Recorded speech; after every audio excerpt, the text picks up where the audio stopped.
Occasion ఏదైనా location ఎక్కడైనా తెలుగువారి వేడుక అంటే ఆలివ్ మిఠాయి ఉండాల్సిందే. ఆంధ్రప్రదేశ్ ప్రభుత్వం కేంద్రం నుంచి వీలైనంత ఎక్కువగా పెట్టుబడుల రూపంలో ఆర్థిక సాయాన్ని పొందేందుకు ప్రణాళికల్ని సిద్ధం చేసుకుంది. దీనికి తగ్గట్టుగా ఏపీ సీఎం చంద్రబాబు నాయుడు ఆధ్వర్యంలో పావులు కదుపుతున్నారు. కేంద్ర ఆర్థిక మంత్రి నిర్మలా సీతారామన్తో భేటీ అయిన చంద్రబాబు నాయుడు ఎంపీలతో సహా ఈరోజు ఒక కీలకమైన విజ్ఞప్తి చేశారు.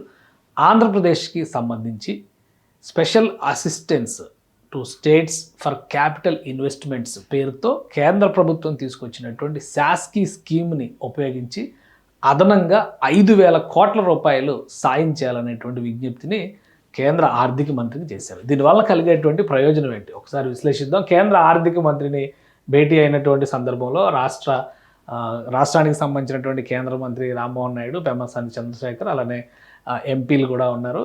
రాష్ట్ర ఆర్థిక మంత్రి పయ్యావుల కేశవ్ కూడా ఉన్నారు. సో ఇక్కడ చేసినటువంటి ప్రధానమైన విజ్ఞప్తి ఏంటంటే ఈ శాస్కీ అనేటువంటి స్కీమ్ని రాష్ట్ర ప్రభుత్వం పెద్ద ఎత్తున వినియోగించుకోవాలని చెప్పని ఆశిస్తోంది. ఇందులో భాగంగానే క్యాపిటల్ ఇన్వెస్ట్మెంట్స్ అంటే స్టేట్స్కి ఇచ్చేటువంటి సహాయంలో మూలధన పెట్టుబడి కింద ఈ బడ్జెట్లో ప్రత్యేకంగా కేటాయింపులు చేశారు. దానికి సంబంధించి అదనంగా 5,000 కోట్ల రూపాయలు ఇవ్వాలని ఆంధ్రప్రదేశ్ ప్రభుత్వం విజ్ఞప్తి చేసింది. ఈ 5,000 కోట్ల రూపాయలని కూడా ఇన్ఫ్రాస్ట్రక్చర్ డెవలప్మెంట్కి రాష్ట్ర ప్రభుత్వం ఉపయోగించబోతుంది. పైగా ఈ ఆర్థిక సంవత్సరంలో ఇప్పటి వరకు ఆంధ్రప్రదేశ్ ప్రభుత్వానికి 2,050 కోట్ల రూపాయలని కేంద్ర ప్రభుత్వం కేటాయించింది.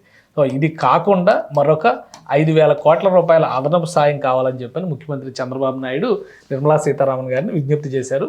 అంటే ఈ ఫండ్ వస్తే రాష్ట్రంలో ఇన్ఫ్రాస్ట్రక్చర్ డెవలప్మెంట్ పైన ఎక్కువ ఫోకస్ చేస్తామనేటువంటి హామీ ఇచ్చారు. దీంతోపాటు సింగిల్ నోడల్ ఏజెన్సీ పేరిట జరుగుతున్నటువంటి కార్యకలాపాలకు సంబంధించి స్పర్శ్ పేరుతో నిధుల్ని కేంద్ర ప్రభుత్వం రిలీజ్ చేస్తుంది. దానికి కూడా ఇప్పటికే 250 కోట్ల రూపాయలకు సంబంధించిన పనుల్ని ఒక ప్రతిపాదన రూపంలో కేంద్ర ప్రభుత్వం దగ్గర పెండింగ్లో ఉన్నాయి. వాటిని క్లియర్ చేయాల్సిందిగా విజ్ఞప్తి చేశారు. అంటే ఇక్కడ డబుల్ ఇంజిన్ సర్కార్ అని పదే భజన చేస్తూ ఉంటారు. కానీ విషయం ఏంటంటే డబుల్ ఇంజిన్ సర్కార్లో కూడా తెచ్చుకునేటువంటి నేర్పు ఉంటే ఉన్నటువంటి స్కీమ్స్ నుంచి ఏ విధంగా రాష్ట్ర అవసరాలకు తగ్గట్టుగా ప్రొజెక్షన్స్ ఇచ్చి ఫండ్స్ తెచ్చుకోవచ్చు అనడానికి చంద్రబాబు నాయుడు గారి వ్యవహార శైలి ఒక ఉదాహరణగా మనం చెప్పాల్సి ఉంటుంది. గతంలో కూడా కేంద్ర ప్రభుత్వ పథకాల నుంచి వీలైనంత ఎక్కువ లబ్ధి రాష్ట్ర ప్రభుత్వానికి వచ్చే విధంగా, రాష్ట్రానికి వచ్చే విధంగా ఆయన కృషి చేయడంలో సిద్ధహస్తుడు అన్న విషయం అందరికీ తెలుసు. అదే క్రమంలో ఈ 2 స్కీమ్స్ని వాడుతున్నారు. వీటితో పాటు మరొక స్కీమ్ పైన కూడా చంద్రబాబు నాయుడు ఫోకస్ పెట్టారు. అదేంటంటే పూర్వోదయ పేరుతో ఈ మధ్య కేంద్ర ప్రభుత్వం బడ్జెట్లో ఒక కొత్త స్కీమ్ గురించి ప్రతిపాదించింది. పూర్వోదయ అంటే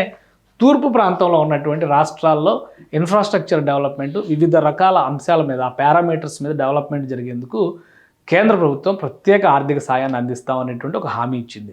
ఈ పూర్వోదయ స్కీమ్ ఏపీకి కూడా వర్తిస్తుంది అనేటువంటి వాదన చంద్రబాబు నాయుడు చేస్తున్నారు. కాబట్టి ఈ స్కీమ్ కింద ఆంధ్రప్రదేశ్కి ప్రత్యేకంగా నిధులు కేటాయించాలని చెప్పని ఇప్పుడు మరొక ప్రతిపాదనని కేంద్ర ప్రభుత్వం ముందర పెట్టారు.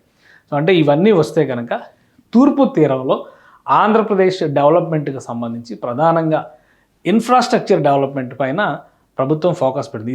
ఈ శాస్కీ స్కీమ్ కూడా క్యాపిటల్ ఇన్వెస్ట్మెంట్ పైన, స్టేట్ క్యాపిటల్ ఇన్వెస్ట్మెంట్స్ పైన స్పెషల్గా ఇచ్చేటువంటి ఎయిడ్. అంటే క్యాపిటల్ ఇన్వెస్ట్మెంట్ అంటే మూలధన పెట్టుబడి. దానికి సంబంధించి ఒక సమాజానికి అవసరమైనటువంటి శాశ్వత ప్రాతిపదికన అవసరమయ్యేటువంటి పనులు, సమస్యల పరిష్కారానికి ఉపయోగించేటువంటి వసతులు, వనరులు ఉంటాయి ఇందులో. సో వాటి కోసం ఆంధ్రప్రదేశ్ ప్రభుత్వం ప్రత్యేక ప్రతిపాదనలు చేస్తుంది.